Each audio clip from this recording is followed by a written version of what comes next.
Oh, what is the upskis, everybody? Welcome back to another episode of the GXGamerCast. We're on episode 128 of my little gaming show where once a week I just has to talk about video games. Whether they're old video games that I grew up with, new video games that I'm playing today, it doesn't matter. Video games. And today, we are going to be looking at some games that have, in my opinion, aged quite nicely over its existence. And, basically what's inspired this whole entire list was me playing Metroid Prime, which I also will be doing a quick little review on in this episode as well. So I'll be discussing games that have aged nicely, and maybe one day we'll do an episode on games that haven't aged very well. That's also a video that I could, or an episode I can do as well. But before we get into the games that have aged gracefully let's talk about what I've been up to over the last week or so. As I always encourage you, the viewer, the listener, let me know what y'all have been up to over whatever amount of time. It doesn't matter. Let me know what games are you diving into this year? What movies have you seen lately? And are you diving into any TV shows? What are you binging? Let me know. And here we go, baby. Let me tell you.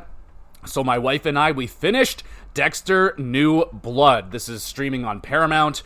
This is the sequel season to Dexter, and we finished it. Overall, I thought it was awesome, bro. I think it is, if you were unsatisfied with the ending of Dexter, this, I think, is a much better swan song, let's say, for Dexter and the ending of the show. I think it's more of the ending that people wanted.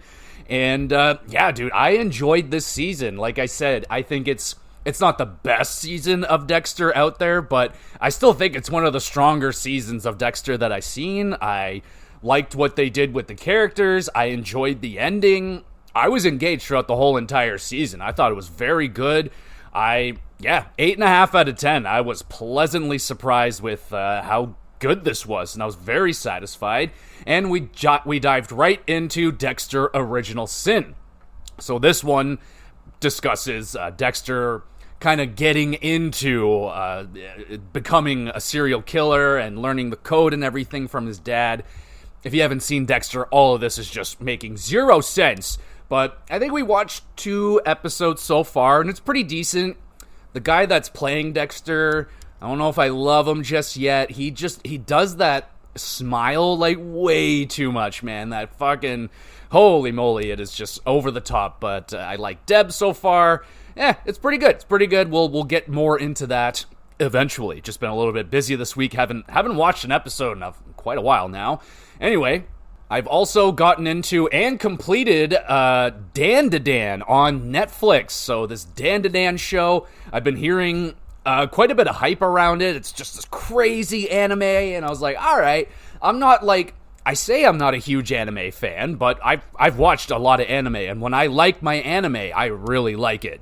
So, yeah, this one looked interesting. I heard it was rather funny and over the top, so I gave it a try. Yeah, dude, I loved it. I thought Dan to Dan was awesome. It is wild.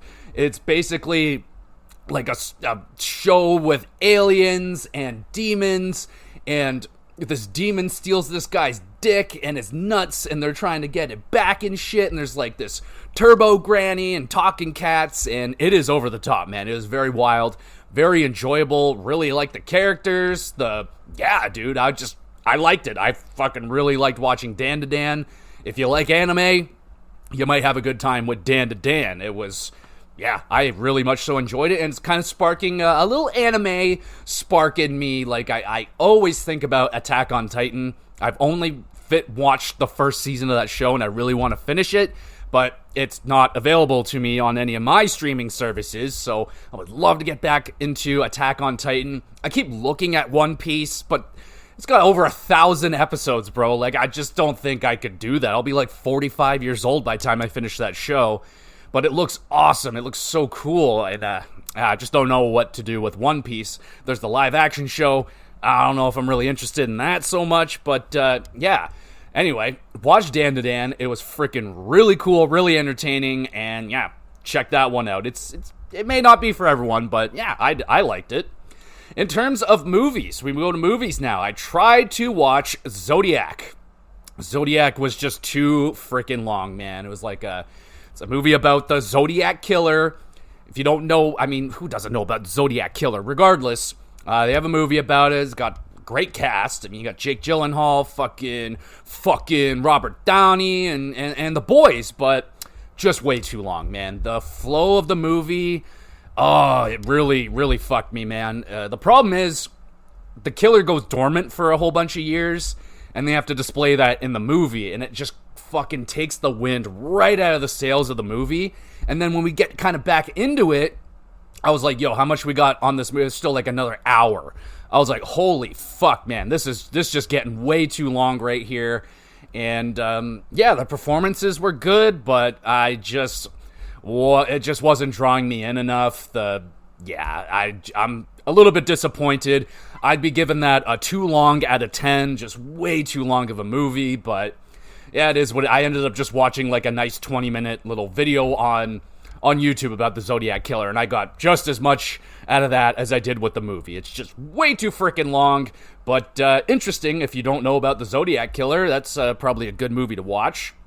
And I dove into Maxine. So this is the third movie in that Mia Goth trilogy. I've seen all three of them, and I will say Maxine's probably my least favorite of the three. I still liked it. It just didn't hit the way, like Pearl especially. I fucking loved Pearl. That's my favorite in the trilogy. Just the performance in that one and just kind of the disturbing nature of that movie was very, very interesting. X was good. I liked X. I really don't remember much about it. But this one, I like the setting the most. I mean, it's taking place like 70s, 80s era, and you got this porn star who's trying to break into like becoming a real mainstream actress and all that shit. And yeah, it was good. It just wasn't as good as Pearl. I enjoyed the movie. I'd hit it with a 7 out of 10. Mia Goth was spectacular again, but her performance in Pearl is the one for me. Pearl is the movie, but yeah, Maxine was good. And then my wife tossed on Suburbicon. I had really no idea what it was about. We got into it. It had Matt Damon in it. It was a strange ass movie. Really can't tell you what was going on here, but can't really recommend it either. It wasn't that good of a movie, but it really made me want a peanut butter and jelly sandwich at the end of it. I'm just gonna spoil the ending. This fucking kid poisons like his dad with a poisoned peanut butter jelly sandwich, and that was probably the best part of the movie right there. So outside of that, didn't really get anything out of this movie. It was a strange movie, but so it's like you're in this like suburban fucking, what do you call it, place. All these houses built in perfect order, and it's all white, and then this African-American family comes in, and then, yeah. So kind of going around with that kind of shit. I was in and out on the movie, wasn't really giving it my full attention. I can't recommend it. I could barely score this thing, so I'd be like, I don't know, 4.5, 5 out of 10. Like, it wasn't bad. It just wasn't good either. It was just kind of a movie. Didn't really draw anything out of me. Yeah, you don't have to watch that one, that's for sure. All right, let's talk about some video games, baby. All right, so playing 13 Sentinels still. I think I am done now with that game. Turns out the final wave of what do you call it, challenges or whatever, there are 9,999 of those levels, and I'm only on the 17th. So I will be done with that. Amazing that they have that much content that you can continue to play and just play and play and play, but I'm good with 13 Sentinels at a blast, and yeah, I'm ready to move on, and I did, and I grabbed onto 9 Souls. Oh, buddy. This game came onto my radar late in the year, and now with everybody's, best of the year lists coming out, this game is appearing on quite a few lists, and I'm intrigued. People are like, oh, this is like 2D Sekiro. I'm like, oh, fuck yeah. What's up with that? Looking at the art style, I'm like, oh, fuck yeah. We got a cat as the main protagonist. I'm all in. So I dove into this sumbitch, and it's fucking pretty awesome, I must say. Holy jumping. The closest experience to Hollow Knight I have had since playing Hollow Knight, it's like Hollow Knight mixed with, yes, like a 2D Sekiro. It is a challenging video game. I will say that right now. I just fought what is Probably one of the hardest bosses I have encountered. I finally defeated him. That Jaekwon motherfuck. I hate you, but took his ass down, and it was extremely hard. The first boss alone took me an hour and a half to get through, but it's very fun and satisfying, except for Jaekwon. That guy can fucking die-kwon, in my opinion. But overall, the combat, I will be doing a full episode on Nine Souls, I do believe. I'm writing it up and taking notes along the way. I believe it will earn itself a nice episode in that of itself, because it doesn't seem like a lot of people know about it. That's what I'm going to try and focus reviews on. If I'm going to review a game, I want it to be something that's unique, maybe a little under the radar, something with like cool mechanics that, like 13 Sentinels. I had to talk about that game because I've never played anything quite like it.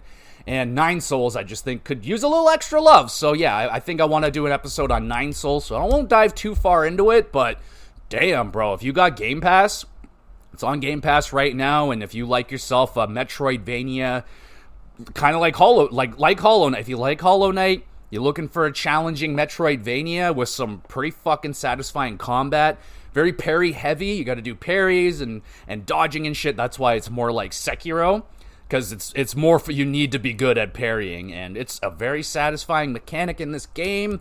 Yeah, dude, it's very, very good so far. I'm highly enjoying it. It is challenging, though, but having a great time. And that's all I've been playing. I've not really been doing the 2 games at a time right now. I've really just been focused in on one. Again, Nine Souls is, I mean, you don't have to dedicate your whole entire time to it, but some of these bosses do require a lot of trial and error. You just gotta get the pattern down and just get good. It is one of those games. You gotta get good.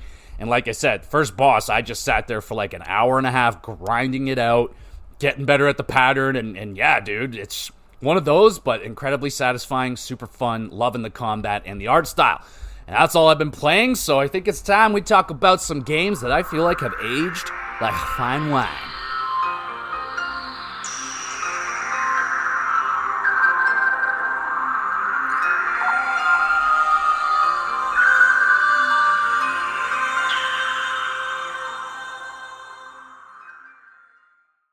Oh my goodness. Let's kick it off with the Metroid Prime little quick review here, and I'm starting off saying that I freaking loved the music in Metroid Prime. So freaking good, man. God, that music was fantastic. It definitely stands the test of time. I've already put it into contention for my favorite soundtrack of the year. The music that I just played there, the Pandera, whatever the hell that area was, Pandera Drifts or whatever, the snowy area. Oh, when I got there, that music just so peaceful and serene and just, fuck yeah, man. The music in Metroid is bumping. So definitely giving it the love there. That definitely stood the test of time. Graphically, now I will say, I played the Metroid Prime remastered version, of course, so the graphics have been remastered and or HD now, looks fantastic. But when I would get in trouble and stuff and I need to look up a guide, I was watching videos of the original Metroid Prime, and the game looks just dandy. Yes, it's cleaned up very nicely in HD, but the color scheme, the art style, just the way that the GameCube aged, I think GameCube just, man, those games still look very, very good. I think Metroid Prime still looks very good, but now we have the remastered version, of course. So there is that. Outside of the graphics getting upgraded, I don't know if they really did a whole lot of extra upgrades to Metroid Prime Trilogy, but the thing that makes me...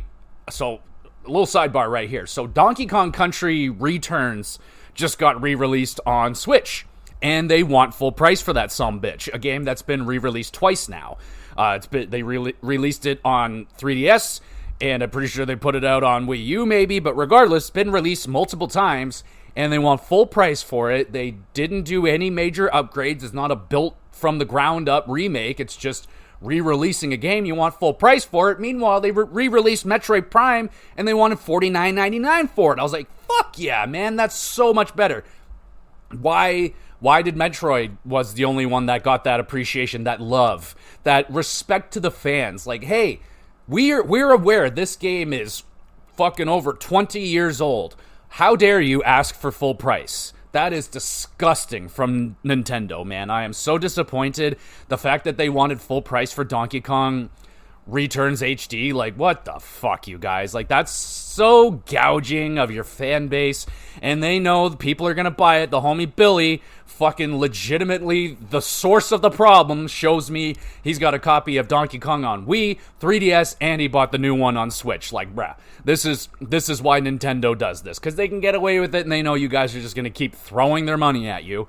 But man, if they would just, when they re-release a game that they've already released, if they put it at the $50 mark, I would be buying all of them, man. If they had the Thousand Year Door, Paper Mario, they do Mario RPG, like all these games that they're re-releasing, Skyward Sword, like, come on. Why are you guys demanding full price for these games? Absolutely asinine. Yes, it's very nice that you're putting them on modern consoles, but most of us, if not all of us, have already paid for them once. Like, come on now. Like, PlayStation, like, for the Last of Us upgrade only cost me $10, $15 because I already own the game, and I proved that I own the game. They're like, oh, dude, you rule. You already owned it. Here, you can have it for $10. Would free be better? Yeah, but $10 over $90-something for a fucking 15, 20-year-old Wii game, like, what a disgrace. What an absolute slap in the face to Nintendo fans. This is why I will never be a Nintendo fanboy, because they just don't respect their fans. Regardless. So they re-released this, $50. I bought it right away. I was so happy. I was like, I've never seen, like, Nintendo never does that, where they throw the fans a bone, like, here, you losers, fucking, here's a cheap game for you, have fun. And, yeah, man, I was very appreciative of that. Regardless, I think this game has aged good. Not beautifully, but I think it's still a very playable Metroidvania game, and they did it in first person, and I will say, I think Metroid did pretty well in the 3D transition, going from 2D to 3D. I think it did pretty well. Now, the thing that I hate the most about this game, Metroid Prime, is the first-person jumping sucks. First-person platforming always sucks ass. It's very tedious. It's very annoying, because you don't know where the fuck you're jumping. You can't see. You don't have the field of depth that you do in 2D. So making simple jumps can be just a pain in the fucking ass sometimes. But I think there's a lot of backtracking, but you know that's the game when you're playing a Metroidvania. That's in the design. You are backtracking, you're going back and forth from places you've been to numerous times. But the level design in Metroid Prime is still fantastic, very, very good. You know, you hit a wall, you go a different way, you find the thing you need, you go back, you break through, and you get to all these new areas, and you're exploring, having a great time. I will admit, like, I didn't even know what the fuck I was doing in this game. I didn't know what my main goal was. I didn't even pay attention to my main goal, because all I was focused on was getting my upgrades, getting my next beam, getting my whatever I need, because I know I'm going to need all this shit to get those things anyway. But I was like 10 hours in where I was finally asked, I was like, what am I doing? What am I supposed to do? I'm like, oh, I'm supposed to be collecting these fucking artifacts, and I have completely just ignored that. So it might have taken me a little bit longer to beat this game than your average person, but it is the way it is. I've never played, like, I played Metroid Prime before, but I've never beaten this game. But I think the gunplay, like the shooting, the first-person shooting, it's good. It is slow, though. It's a slower-paced first-person shooter. It's by no means is this Doom, is this Call of Duty, is in no way, shape, or form a Twitch first-person shooter. I turned up the sensitivity, because I'm used to playing Twitch shooters, so I was like, fuck, this is crazy. Got to turn this up, and actually had to turn it back down, because I'm like, oh no, it isn't really designed for that. Now, there is some fallbacks to that. I mean, there's enemies sometimes moving around slower isn't ideal, and the further you get into the game, you're unlocking like new beams, and to switch your beam up on the fly just isn't it, man. It's slow, it's tedious. You gotta it just isn't. It needs to be faster. It needs to be much faster, like a 1-button press instead of a 2-button press. Like, you gotta hold up the thing, hold X, and then go. It's just too much for an on-the-fly battling thing. And there are some bosses in this game that, oh my god, what was his name? It was like the Omega fucking pirate dude or something. Omega Elite Pirate. That dude legitimately made me rage. Like, holy fuck. It just, exposed the controls completely in this one fight. So you have to So you'll be fighting him, and then eventually he'll like go invincible or invisible, and you also have to change up your visors so you can see, you have like X-ray and heat vision, so you got to change that up. And he throws enemies at you with all different fucking types. You can only shoot them with one specific type of beam. So you got to take those guys out before you can shoot him and stop him from fucking regenerating his shield. And by the time I get through the enemies, he's regenerated and I missed my opportunity to attack him. And I was just flipping, bro. I was just flipping out. I was like, what the fuck? This is ridiculous. I hated that boss fight. It was so tedious. It was so bad. Just completely exposed everything wrong with the controls in Metroid Prime. Now, it really sounds like I didn't like this game, but overall, I thought it was still a great game. I think it's a great game. Just that one particular fight was just so fucking bad, man. It just really did not make the control scheme all that good. So if it would have been a lot better if they, changed up the controls a little bit, tightened that shit up, make it a lot faster, easier on the fly to change up your shit. But it is what it is. So that boss fight was just atrocious. But overall, like I said, the game is still a ton of fun if you like Metroidvanias. It does show its age a little bit in terms of how much backtracking you are doing. There is a lot of it, and the enemies, you are fighting the same enemies over and over again. Every now and again, like as you progress through the game, they will change up the enemies once in a while in the room. Like you might come into a room that you're familiar with, and you're like, oh, here they come, and that's just new enemies. You're like, oh, okay. But yeah, there is a lot of repetitiveness. But it all depends how good you are at the game. Like, people that know Metroid Prime must have a blast playing through. If you play Metroid Prime like once a year and you know the layout, you know what to do, you know what order to get things in, must be immensely satisfying. This game, I got lost a couple of times. Not too bad. It does a decent job. Like, if you are kind of wandering around, it will eventually like be like, hey, there's an anomaly over here. Go check out this area. So they have that. I didn't get lost too badly in Metroid, which is good, because I'd say 50-50 is if I get lost in a Metroid, I will put it down and I'm done, or I'll figure it out and get through it, and this one I did. I enjoyed the Ridley fight. I was surprised it took so... I thought, kind of like a normal Metroid game fashion, you would kind of fight Ridley a few times throughout the game. There's only one fight with Ridley. It was really good, though. I had my heart broken a couple times in Metroid here. Ridley killed me he had one hit left and I had one hit. He fucking beat me and I was like, son of a bitch, you got me. And then the final boss, I also had my heart broken because it turns into a second phase fight, and it was too much at that point. I was like, come on. They demanded quite a lot in that final fight, I will admit. It's quite a lengthy fight, and I was not prepared for a second phase. I did not see that coming, and I got wrecked and had to do the fight over again. But overall, I think Metroid is still a fantastic, or at least a great Metroidvania game to play. It's definitely different because it's in first person. Yeah, dude, I enjoyed it. I definitely want to play some more Metroid Prime games. I'm excited for Metroid Prime 4. Overall, the game took me about 15 hours. I had a great time. I'd give it an 8 out of 10. And let's continue on now with the rest of the list, and not just Metroid stuff. All right, gotta find the list. That would help. All right, we got the list. Let's rock and roll, baby. Let's go back to the Super Nintendo with one of my all-time favorites. One of my earliest memories playing video games was with this game, and I think it's still amazing, and it hasn't even had a 2D HD remaster yet. It probably will get one at some point, but I don't think it really needs it because the game still holds up so well. Do you know what game it is? It's Chrono Trigger. Oh, fuck yeah, bro. This game is still so freaking good. I love this game so much. It's, the fighting system is so fun, being able to combine freaking attacks with different party members, bro. Like, it is so cool. The cast of characters, man. Like, Frog, bro. Frog is the homie. That guy is so cool. I loved him. I've always loved him. The music, goated. One of the greatest soundtracks to have ever graced my ears. I love the music. I still hum the what the hell is that? The party, the theme, the carnival theme.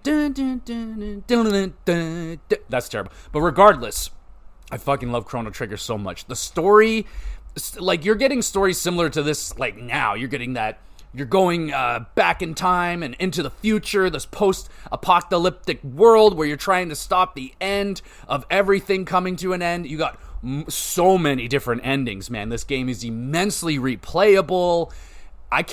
Wow. This game's so freaking cool. And, like, so many unique endings. Like, that you can go fight Lavos right away and just, like, oh, man. There's still numerous endings that I haven't experienced. I want numerous more playthroughs of Chrono Trigger throughout my lifetime. It's a timeless game. It looks gorgeous still. Like, the art style of the Super Nintendo, that they just crushed it on Super Nintendo, man. I still love the way those games look. And people are still using that, 8-bit, 16-bit style to make their games now. That's like what indie has latched onto, because it's easier for them to make an 16-bit, 8-bit game with the budget that they're going to have. And they can still make incredible games because it's the gameplay, man. The gameplay is so freaking good. The story's so cool, and I love Chrono Trigger. I'm always going to love Chrono Trigger, and I think you can pick that game up any day of the week, and it still holds up. If they released this game, Chrono Trigger, today, it would be like a Sea of Stars level. It is so freaking good. And Sea of Stars is essentially like where we have come from, where we're at now. And it's not that much different from Chrono Trigger, man. Like, Chrono Trigger is just so perfect and amazingly made that it stands the test of time. Absolutely. Let's go to the PS3 era of games, and I am choosing two games that I replayed last year, and I believe these games are going to hold up for 15, 20 more years, and that is the Portal games, Portal 1 and Portal 2.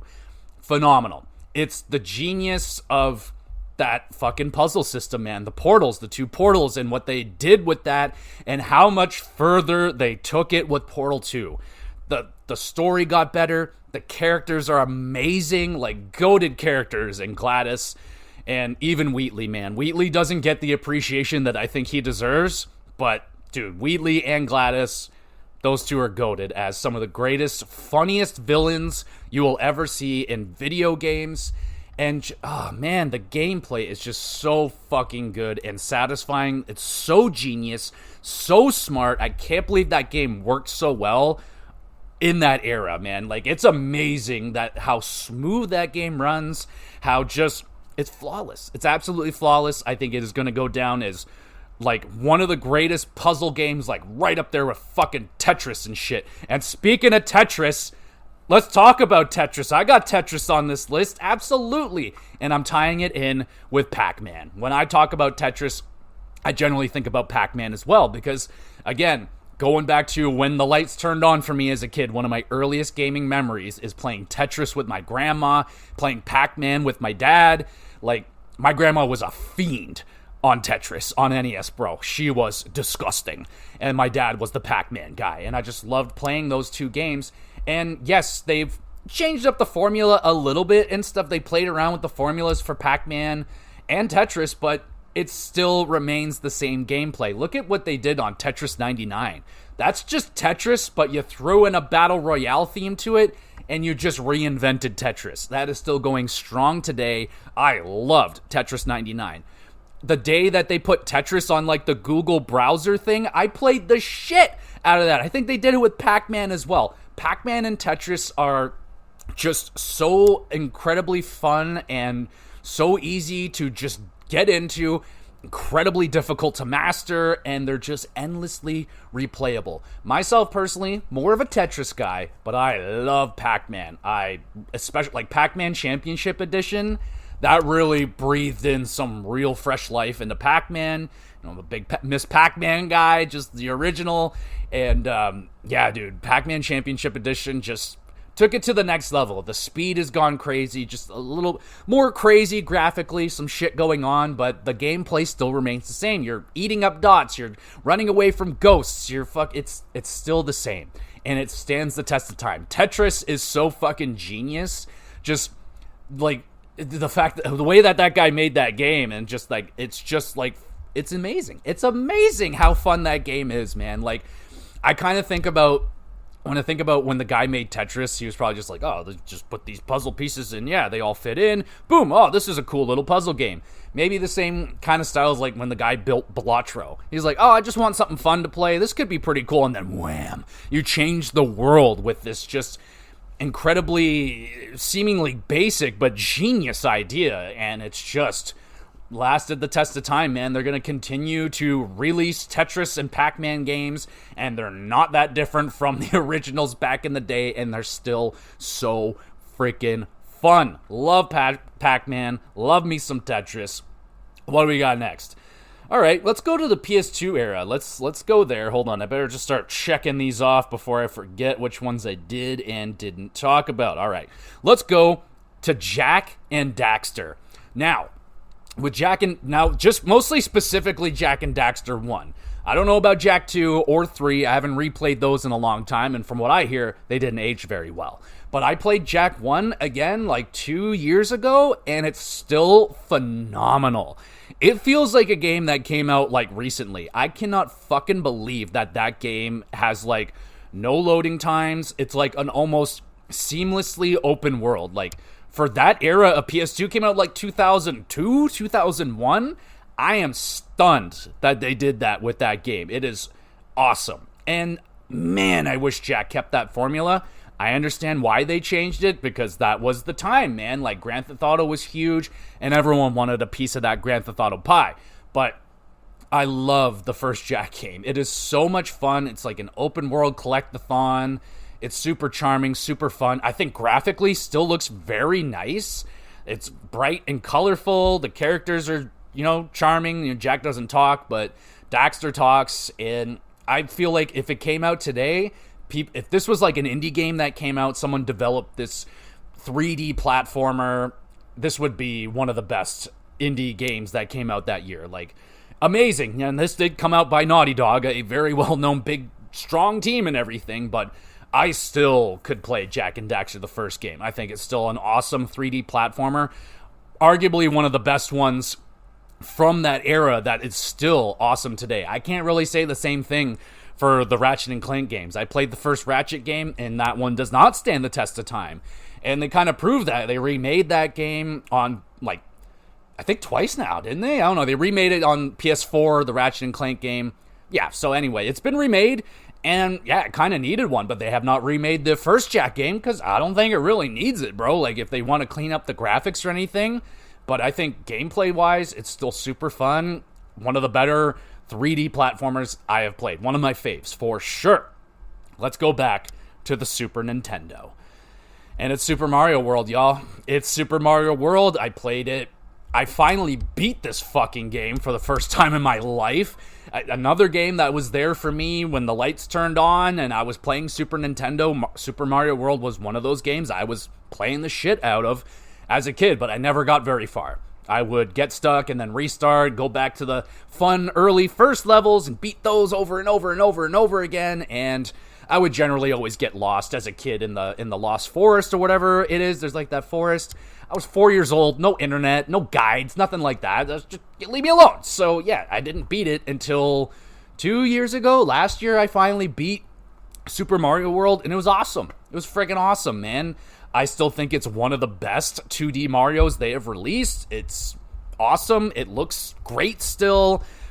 The what do you call it? The gameplay, it's genius. It's super smart. There are some things, why I could never beat it as a kid, because there's some secret shit in that game. Like, how the fuck am I supposed to know that? How am I supposed to know I'm supposed to fly up over there and find some secret ass door? Like, that's some bullshit. But it's a timeless game. It still holds up. And you can play it handheld on your Switch. You could probably play it on your fucking iWatch or some shit. But it's still absolutely stood the test of time. People still hold it as the best Mario game of all time.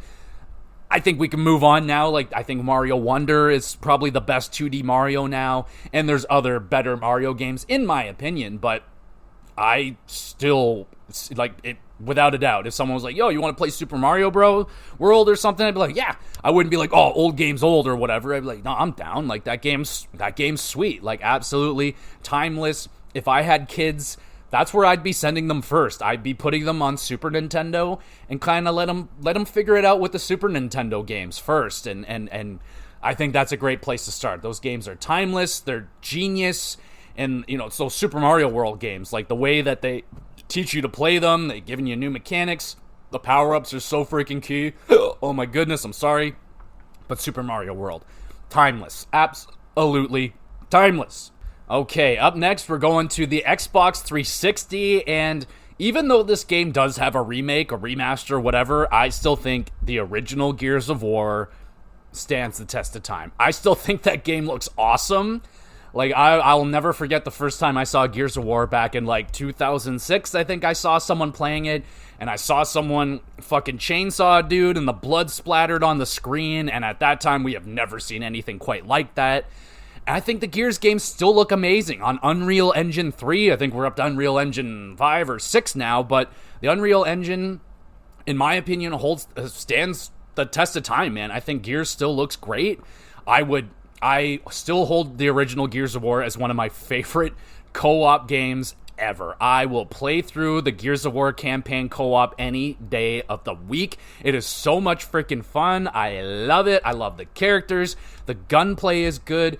The only thing that doesn't really hold up all that well is the stick and cover shooting covering system. That's a little bit old. Now, I kind of grew up on that, right? So I was there for the whole third-person stick and click fucking shooting game. So I'm pretty used to it. I got a good muscle memory for that stuff, so it doesn't bother me too much.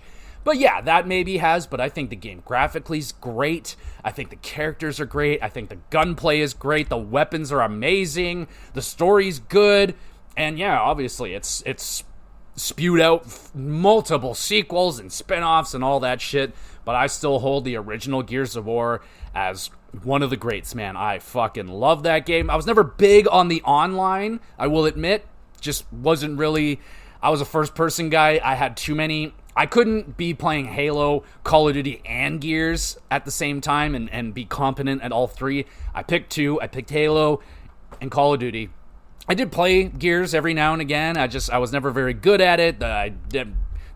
Too much rolling, but I love Gears of War. I would still play the original, but now we have a remaster, but I didn't think it was necessary, honestly. All right, let's go to the N64. I know people don't think that system aged very well, but there are some games on there that I think still are awesome. And Mario Kart 64, come on down.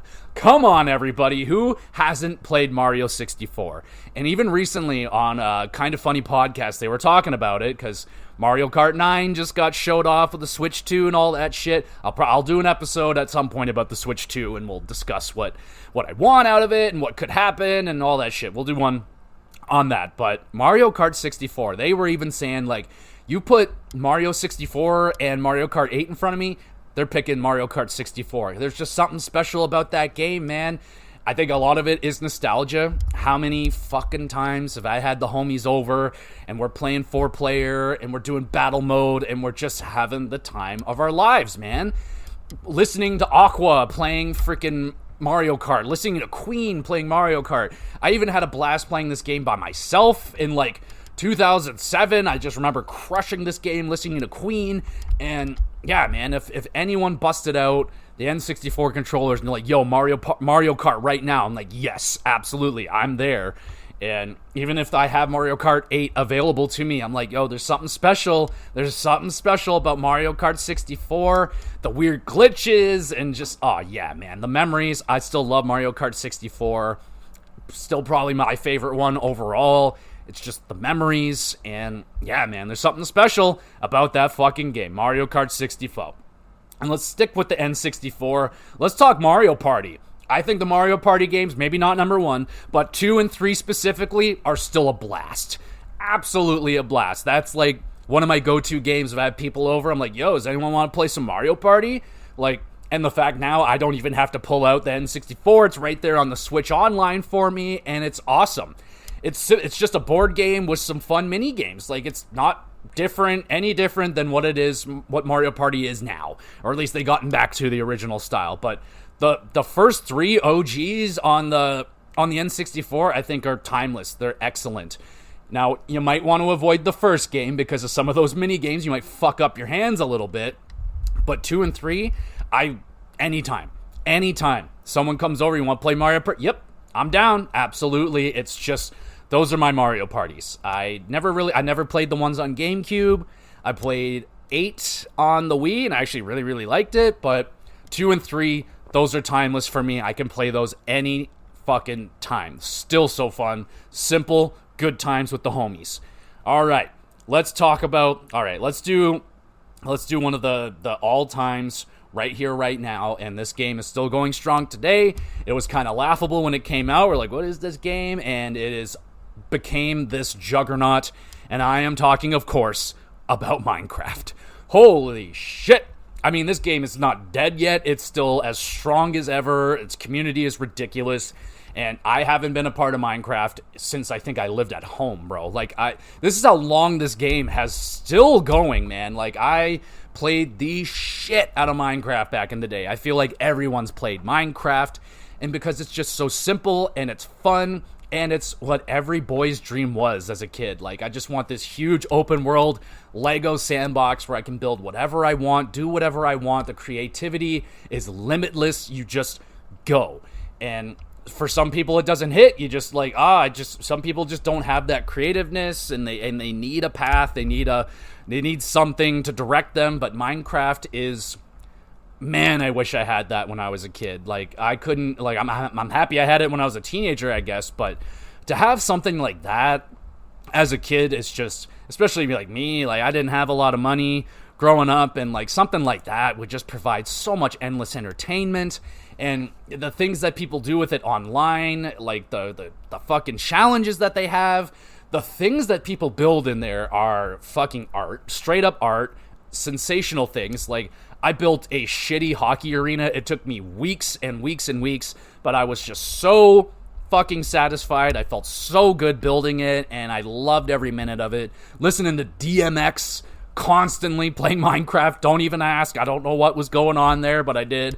And doing the survival mode with the homie Kyle, bro. Like, we went so deep in the ground. Our tunnel system was so chaotic, and eventually we got lost down there and just went, like, it's amazing. I loved Minecraft. I loved my time with it. I love that something like this exists, and it's just a culture, man. It shocked the culture, changed everything. Like, Minecraft is such a beast. You could do people have gotten fucking married in Minecraft. Like, I never thought Minecraft would go this far, man. Like, when we first seen it, it's like, what is this? Blocks, and like, what do we even do? Like, there's no goal, what do we do?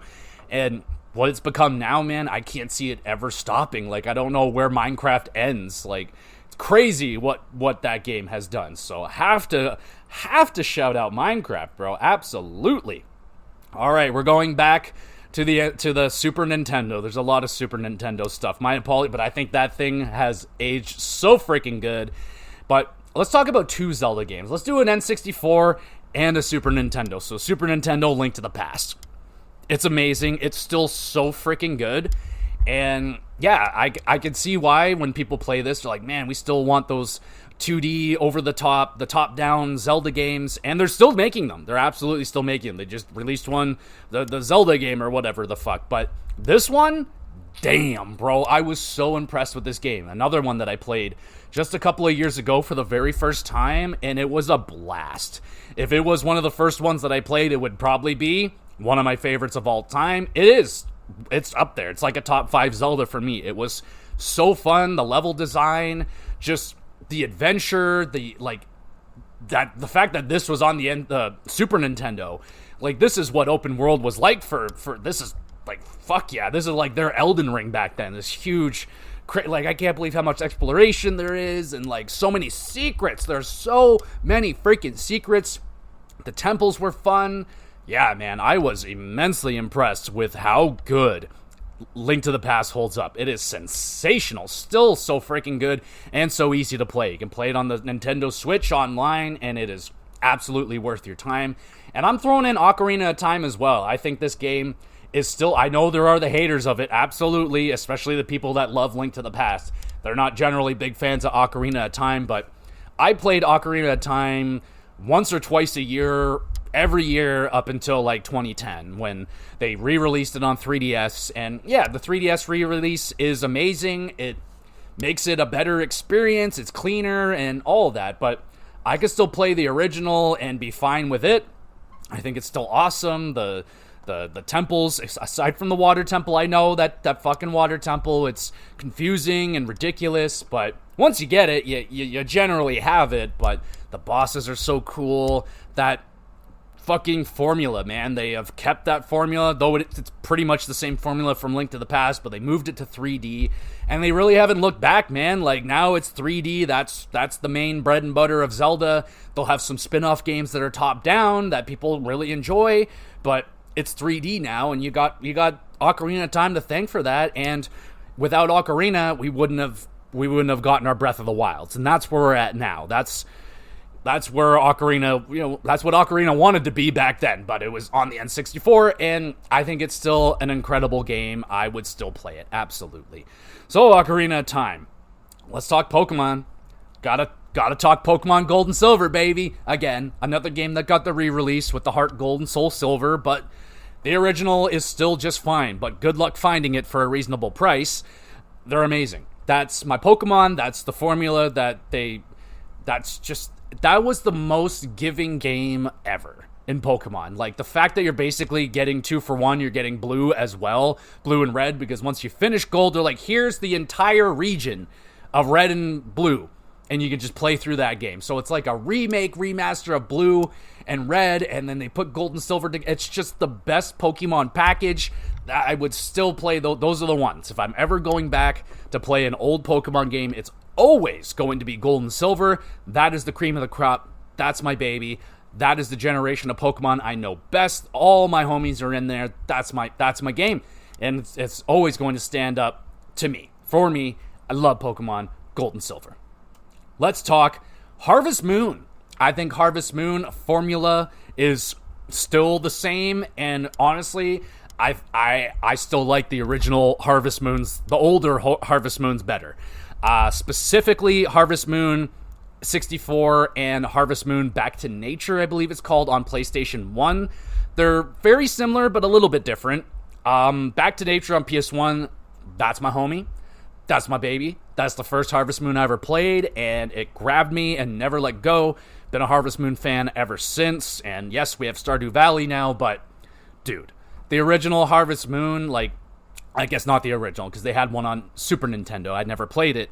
But N64, PS1, that formula, I think it's a charming art style. It's PS1, whatever, but the formula's still there. You're farming, and you're just doing that farm and grind, and it is just awesome. Those are the ones, when I itch for a Harvest Moon, those are the ones I go back to, because that's my soul, my home, my comfort food. There you go. That's the word. Let's get scary. Let's talk Resident Evil, y'all. Now, I'm not going to pick the original Resident Evil, which came out in 96 or something, 96, 97, something like that. I'm picking the HD remaster that came out on GameCube, which has then been re-released a million times on everything. You can play it on your shoe if you want to. But original Resident Evil in the remake HD version, which is still old. That was a long time ago, but that version still holds the tank controls and all the original control schemes from the old style, and I think it's still brilliant. I think it's brilliant how they used their limitations to make the game scarier. They make you move a little slower, a little awkward, just to build that tension up a little bit more, and it works so good. I was blown away. I played this game for the first time last year, and it is excellent. I had so much freaking fun with this game, man. I couldn't believe it. I've always been so scared of the tank controls. I'm like, that looks terrible. I don't think I'm going to have any fun with it. And it actually held up so much better than I thought. No, it's not a system you would want to use today, but I think it is to be appreciated. What they did with Resident Evil back then with the limitations is spectacular. And I think they ate the remake, even the GameCube version still looks incredible today, in my opinion. The HD version it's just amazing. The background's just, oh, they just don't make them like that no more, man. I think it's an incredible game, and I always say, when they remake, remaster, whatever they're doing with Resident Evil 1, when they get there, put this original game into it and let people experience it this way as well. I don't want it to go away. I don't want it to be forgotten. I think it's just so freaking cool what they did with it. It's a genius way to make a game scary with the limitations. I thought it was fucking genius. I can't get over it, and I will continue to talk about it every freaking time. All right, we got two more games on this list, and they are both, in fact, Super Nintendo games. Let's talk about Earthbound. Earthbound, bro, it's that generation's Undertale, and without Earthbound, we're probably not getting an Undertale. This weird-ass game. Now, graphically, just looking at it like a screenshot, looks like baby puke. It doesn't look very nice. But it's super charming, and when you're playing it, it like all just kind of makes sense that it looks this way, kind of like a children's like storybook, like a kid drew this or something a little bit, but it's so like modern indie. It just seems like if you gave someone Earthbound and didn't tell them anything about it, didn't tell them it was a Super Nintendo game, oh, this bitch just dropped 2 years ago or whatever, they'd be like, oh wow, this is wild indie game. What a unique art style and this battle system. I still to this day, we have not seen a battle system like that. The rolling down counter and shit, like, oh, what? And that story is bananas, and it's just unique, it's weird, and it's proud of it, and it's not shy. And it has stood the test of time. People still talk rampantly about Earthbound and Mother 3, and they want a Mother 4 and all that shit because it's just still like would fit so good in today's day. Like if they released Earthbound 2, Mother 4, whatever they want to do, it would be huge, I think. But we'll see where that one goes. Another game that I played just 2-3 years ago, I played Earthbound for the first time, and it was awesome. One of the best RPGs that I've experienced. Like, I was blown away, man. It was super awesome, and don't miss out on it. You can play it now easily. If you have a Switch, it's on the online thing. You don't have to pay $8,000 to get a fucking physical copy of this game anymore. Do yourself a favor, play this game. It is wicked cool. And there's games that Amore, like there's a indie game Amore I played a couple years ago, and it plays very, very similar to Earthbound. It's got a similar art style, very wacky, very dark story, but yeah, dude, it definitely borrows from Earthbound. It's very cool, man. I definitely check out Earthbound. Stands the test of time, in my opinion, and the final game is the Donkey Kong Country games. I will go with all three, even though I'm not very, very familiar with the third game. I still think it's fine. I will eventually play through the whole entire thing, and I will confirm that with you, but I think the first two are timeless in my opinion. I would play those two games any day you put them in front of me. I love the Donkey Kong Country games. Those are some of the earliest games I played. I got far in those games. Never beat them as a kid, but I definitely got further in those games than I ever did with Mario. And yeah, I've always been a Donkey Kong Country guy. I love Diddy Kong's Quest. I think it's still one of the best 2D platformers of all time. It's incredibly hard. It's just awesome. It is so fucking good. So if you have not played Donkey Kong Country, play that original trilogy, man. They are spectacular. They're still so good. Very hard, but you can definitely get through them now with a little bit of save stating, a little bit easier now on the Switch Online. So that's all the games that I put on my list. I could definitely do a part 2 and a part 3 and a part 4 on this one someday. So next time I play an old game, that kind of gives me that inspiration, like, oh, this game's still fucking awesome. I can do another list of this, but I think I would rather do a games that didn't age so well next before I do another one of these. But regardless, let me know what games you think have stood the test of time. Like, there's definitely games that, I'm not really familiar with. World of Warcraft, that is still going very strong. Counter-Strike, people still play Counter-Strike.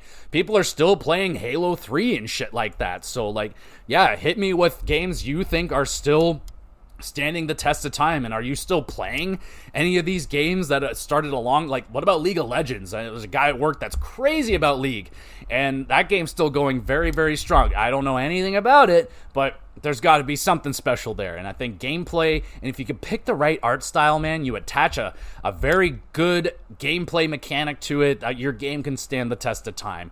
Look at Tetris, even fucking Pong, man. Like, you can even say Pong has stood the test of time because it's just so simple. It's just air hockey digitally, and like, yeah, totally playable. I played Pong like fucking 10, 15 years ago, and I played a lot. I got into it, bro. Like, me and my dad were getting into a competitive battle, and like, yeah, Pong still stands a fucking test of time. It's the most simple game ever, but simplicity sometimes is fun. You don't have to get super fucking crazy and overcomplicated, make these crazy systems to make something maybe fun. I don't know. Sometimes simple is all it needs to be, and that's what some of these games on this list are. So let me know what games you think have aged nicely. Hit me with some suggestions of games you think have aged like shit.